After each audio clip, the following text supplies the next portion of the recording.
Capítulo 5 Lição 4 A História dos Impostos e o Poder da Sociedade Anônima. Lembro-me de ter ouvido na escola a história de Robin Hood.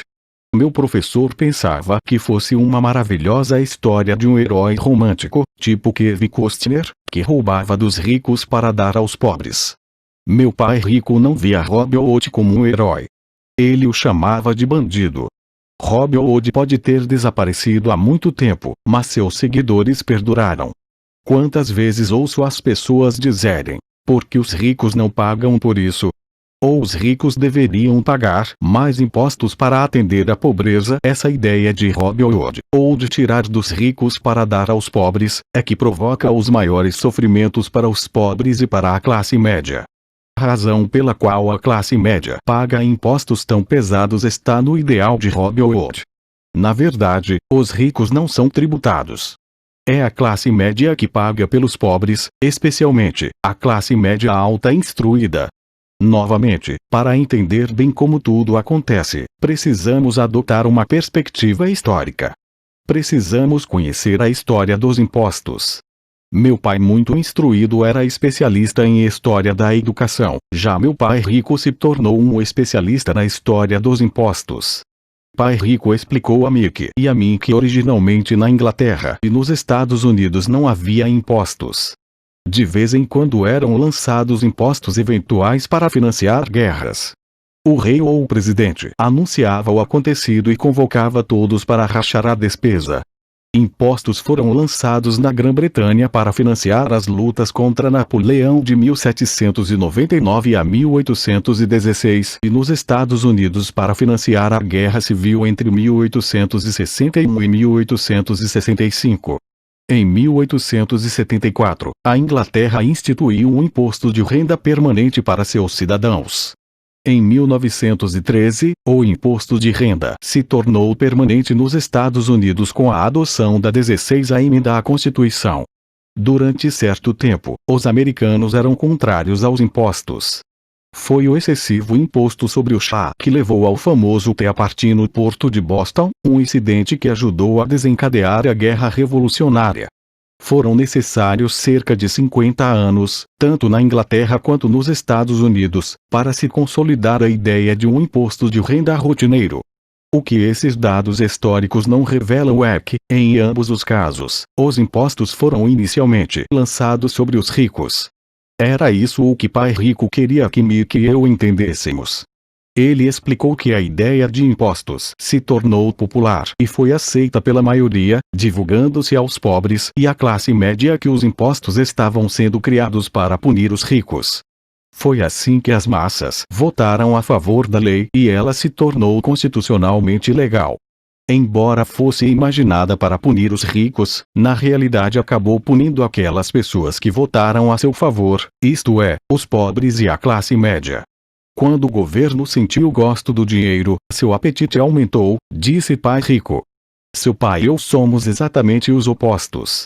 Ele é um burocrata do governo, eu sou um capitalista. Quanto mais ele gasta e quanto mais gente ele contrata, maior será sua organização. No governo, quanto maior sua organização, mais ele será respeitado. Por outro lado, dentro de minha organização, quanto menos gente eu contratar e quanto menos eu gastar, mais respeito obterei de meus investidores. É por isso que não gosto de gente do governo. Eles têm objetivos diferentes daqueles da maioria dos homens de negócios. À medida que o governo cresce, mais e mais dólares, saídos dos impostos, serão necessários para sustentá-lo. Meu pai instruído acreditava sinceramente que o governo deveria ajudar as pessoas. Gostava de John F. Kennedy, especialmente, da ideia do Corpo da Paz. Gostava tanto dessa ideia que ele e mamãe trabalharam para o Corpo da Paz, treinando voluntários para a Malásia, Tailândia e Filipinas. Ele sempre lutava por doações adicionais e aumentos no orçamento de modo que pudesse contratar mais gente, tanto no seu cargo no Departamento de Educação quanto no Corpo da Paz. Essa era sua função. Desde meus 10 anos, ouvia meu pai rico dizer que os funcionários do governo eram um bando de ladrões preguiçosos, e meu pai pobre falava que os ricos eram bandidos gananciosos que deveriam ser obrigados a pagar mais impostos.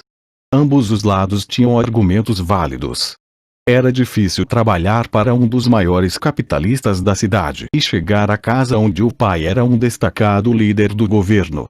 Não era fácil saber em quem acreditar. Contudo, quando você estuda a história dos impostos, aparece uma perspectiva interessante. Como já disse, a aprovação dos impostos só foi possível porque as massas acreditavam na teoria Robin Hood da economia, que era tirar dos ricos para distribuir aos demais. O problema é que o apetite do governo por dinheiro era tão grande que logo os impostos precisaram ser lançados sobre a classe média e daí ir descendo. Os ricos, por outro lado, viram nisso uma oportunidade. Eles não jogam pelas mesmas regras. Como já disse, os ricos já sabiam sobre as sociedades anônimas que se tornaram populares na época das navegações. Os ricos criaram a sociedade anônima como veículo para limitar o risco dos ativos a cada viagem. Os ricos colocavam seu dinheiro em uma sociedade anônima para financiar a viagem. A sociedade anônima, então, contratava uma tripulação para ir ao Novo Mundo em busca de tesouros. Se a embarcação se perdesse, a tripulação perdia a vida, mas a perda para os ricos se limitava apenas ao dinheiro investido em cada viagem. O diagrama que se segue mostra como a estrutura da sociedade anônima fica fora de sua demonstração pessoal de renda e de seu balanço. É o reconhecimento do poder da estrutura legal da sociedade anônima que dá aos ricos uma grande vantagem sobre os pobres e a classe média. Tendo dois pais a me ensinar, um socialista e o outro capitalista, rapidamente percebi que a filosofia dos capitalistas tinha mais sentido financeiro para mim. Tinha a impressão de que os socialistas, em última análise, puniam a si próprios, em decorrência de sua falta de instrução financeira. Não importa o que inventasse a turma do tiro e dos ricos, os ricos sempre encontravam uma forma de passá-la para trás. E desta forma os impostos acabaram onerando a classe média. Os ricos passaram para trás os intelectuais, somente porque aqueles entendiam o poder do dinheiro, um tema não abordado pela escola. Como os ricos passaram para trás os intelectuais?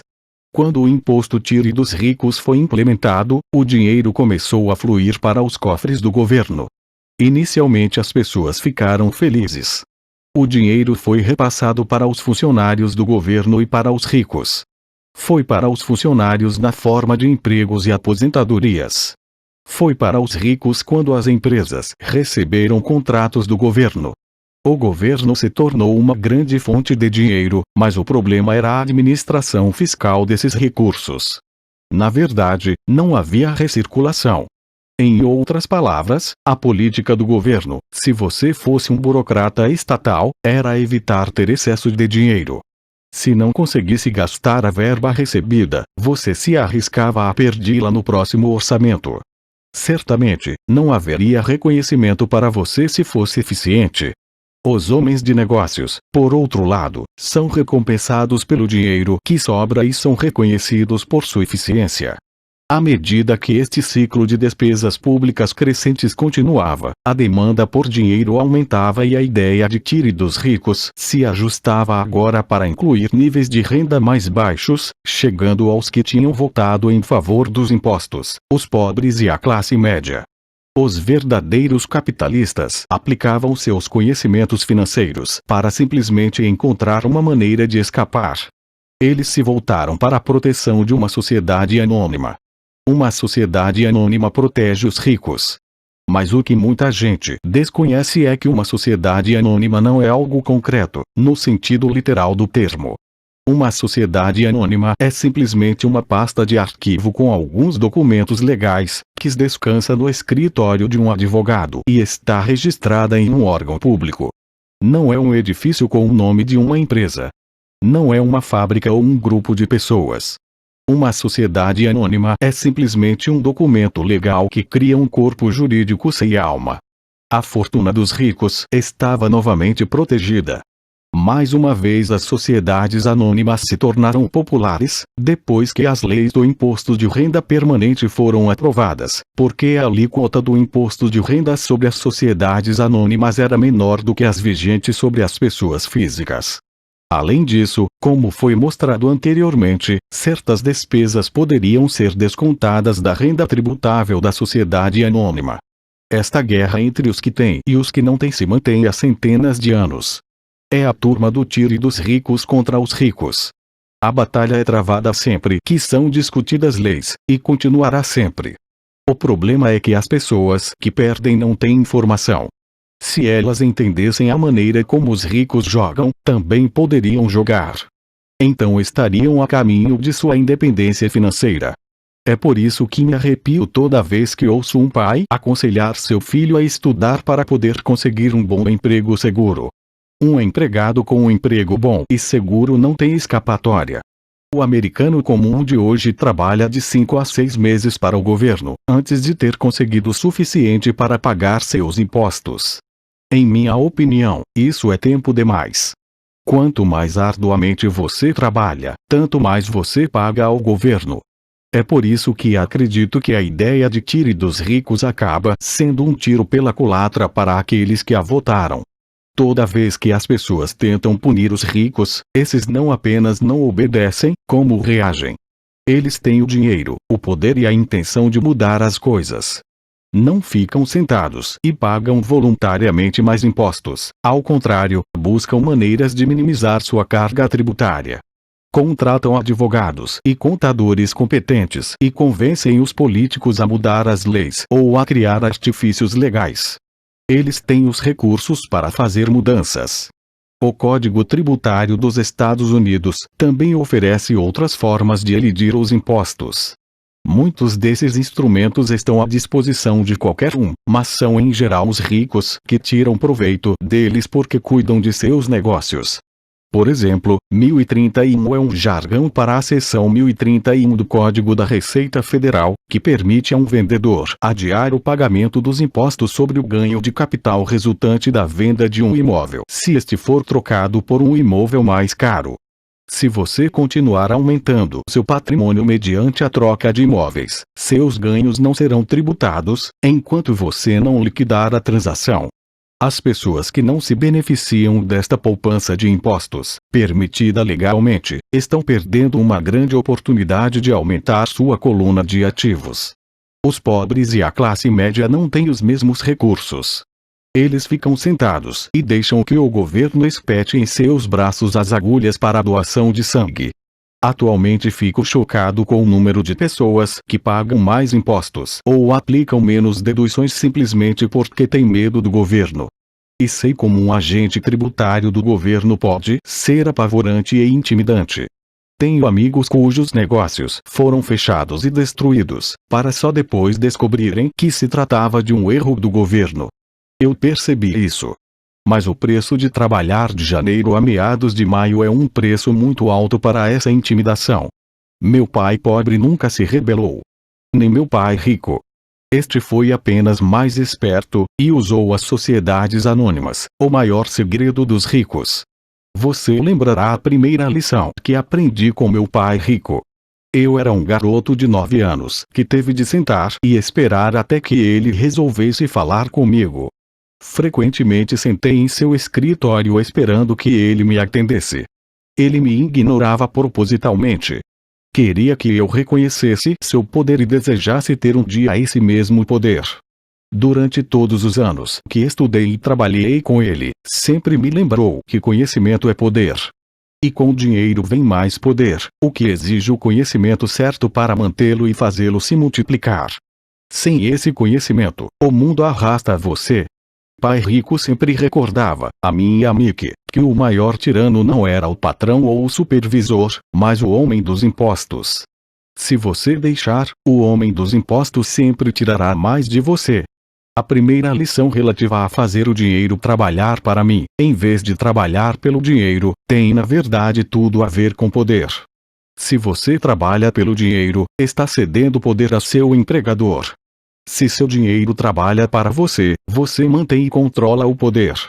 No momento em que adquirimos esse conhecimento do poder do dinheiro trabalhando para nós, Pai Rico quis que nos tornássemos financeiramente espertos e não deixássemos os tiranos nos intimidarem.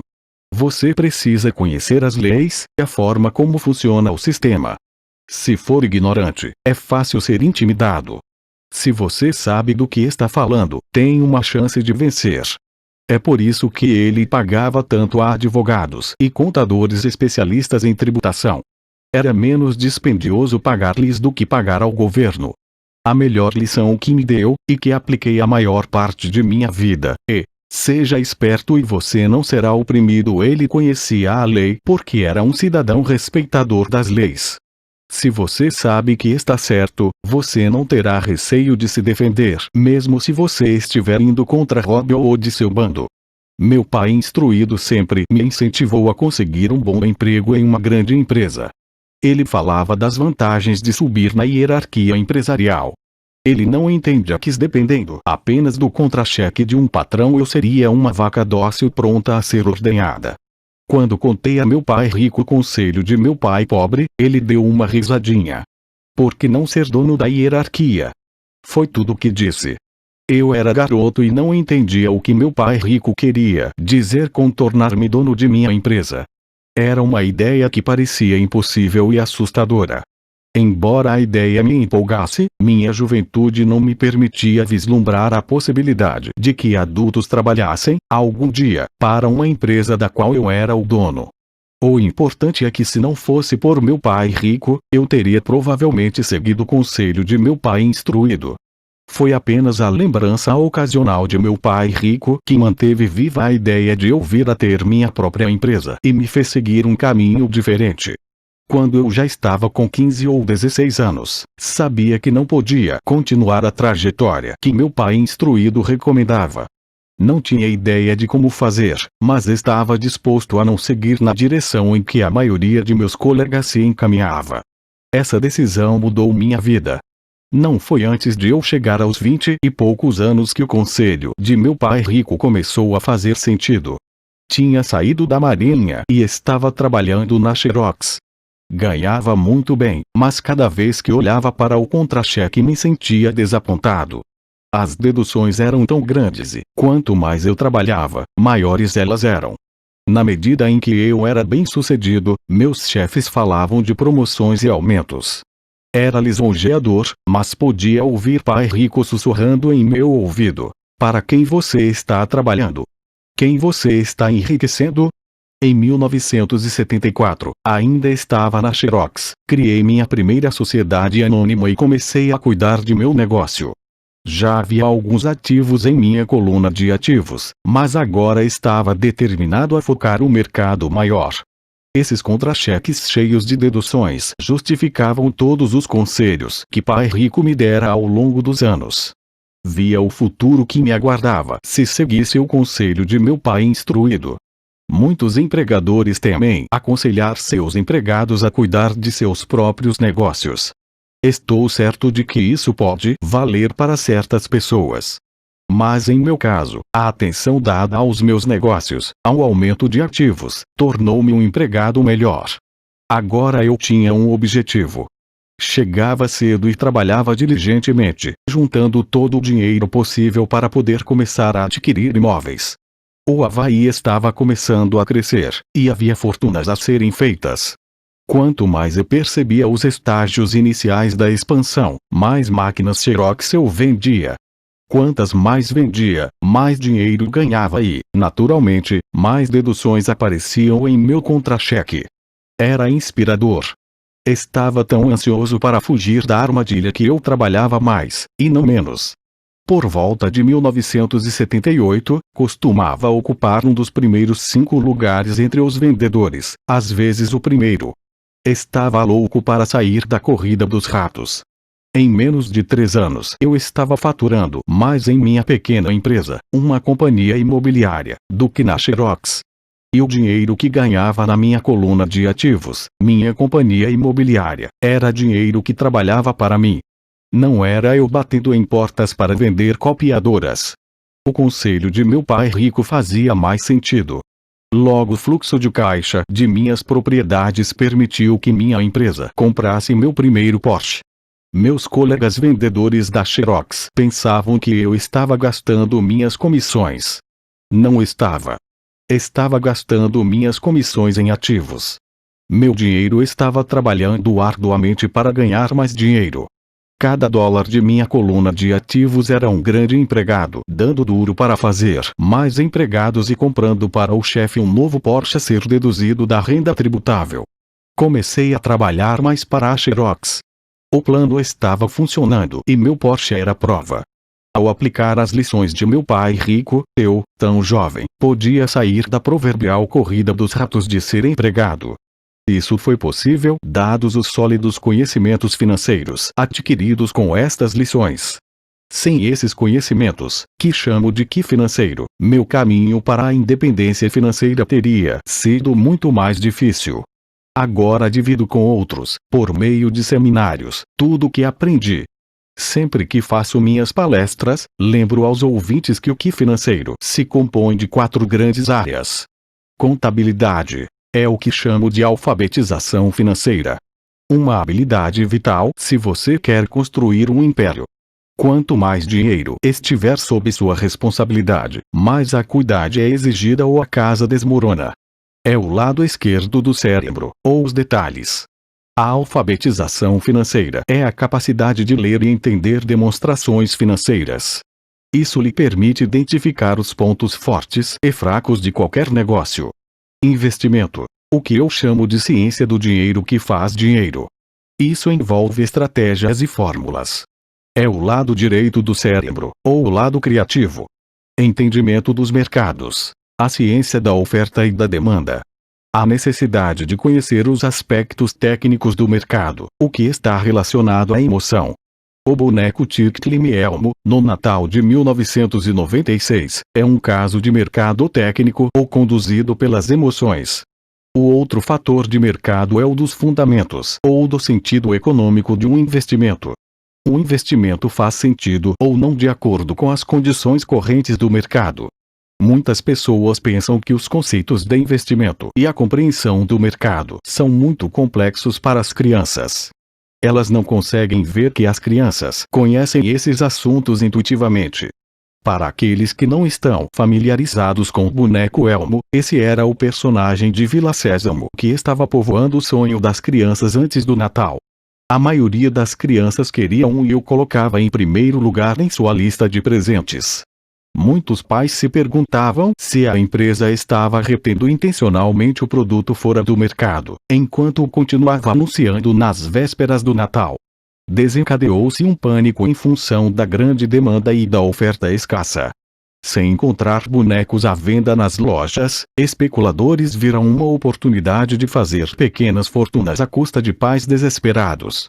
Os infelizes pais que não acharam o boneco foram forçados a comprar outros brinquedos.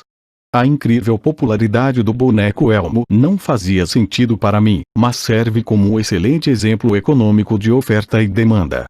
O mesmo pode ser dito dos mercados de ações, títulos, imóveis e cartões de beisebol. Lei, por exemplo, utilizando uma sociedade anônima com os artifícios técnicos contábeis, o investimento e os mercados podem permitir um crescimento explosivo. Uma pessoa com conhecimento das vantagens tributárias e a proteção oferecida por uma sociedade anônima pode enriquecer muito mais rapidamente do que alguém que é simples empregado ou proprietário único de uma empresa. É como a diferença entre andar e voar. A diferença é muito profunda quando se trata de riqueza a longo prazo. 1. Vantagens tributárias. Uma sociedade anônima pode fazer muitas coisas que a pessoa física não pode, como pagar despesas antes de pagar impostos. Isto é uma especialização muito empolgante, mas não necessária, a menos que você tenha grandes ativos ou uma empresa. Os empregados ganham e o imposto é descontado na fonte, assim eles têm que tentar sobreviver com o que sobra. Uma sociedade anônima fatura, gasta tudo o que pode e paga imposto sobre o que sobra. É uma das principais brechas tributárias de que se valem os ricos. É fácil constituí-las e não são dispendiosas se seus próprios investimentos geram um bom fluxo de caixa. Por exemplo, se você é dono de sua sociedade anônima, suas férias podem ser reuniões do conselho no Havaí. Prestações de carro, seguros, consertos são despesas da sociedade. A mensalidade da academia de ginástica é uma despesa da sociedade. A maioria das refeições em restaurante pode ser considerada como despesa. E assim por diante, mas faça-o legalmente antes de pagar o imposto. 2. Proteção contra processos judiciais. Vivemos em uma sociedade litigiosa. Todos querem uma parte de seu dinheiro. Os ricos escondem boa parte de sua fortuna por meio de sociedades anônimas e fundos fiduciários para proteger seus ativos dos credores. Quando alguém processa uma pessoa rica, depara-se frequentemente com camadas de proteção legal e descobre, finalmente, que a pessoa rica não possui, de fato, nada. Os ricos controlam tudo, mas não possuem nada. Os pobres e a classe média tentam ser donos de tudo e o perdem para o governo ou para outros cidadãos que gostam de processar os ricos. Eles aprenderam com a história de Robin Hood. Tire dos ricos, dê aos pobres. Não é o objetivo deste livro entrar nos detalhes da propriedade de uma sociedade anônima. Mas se você possui qualquer tipo de ativo legítimo, eu sugeriria que você pensasse, o mais rápido possível, em saber mais a respeito dos benefícios e da proteção oferecidos por uma sociedade anônima. Há muitos livros sobre o assunto que lhe mostrarão até os passos necessários para formar uma sociedade anônima. Um livro em especial, Inc. and Grove Rich, oferece conhecimentos importantes sobre o assunto. O que financeiro é na verdade a sinergia de várias habilidades e talentos. Mas eu diria que é uma combinação das 4 habilidades técnicas mencionadas anteriormente o que constitui inteligência financeira básica. Se você aspira a uma grande fortuna, é a combinação dessas habilidades que amplificará a sua inteligência financeira. Em resumo, os ricos com sociedades anônimas, as pessoas que trabalham para empresas 1. Ganham 1. Ganha 2. Gastam 2. Pagam impostos 3. Pagam impostos 3. Gastam como parte de sua estratégia financeira geral. Recomendamos firmemente que você agrupe seus ativos sob o manto de uma sociedade anônima.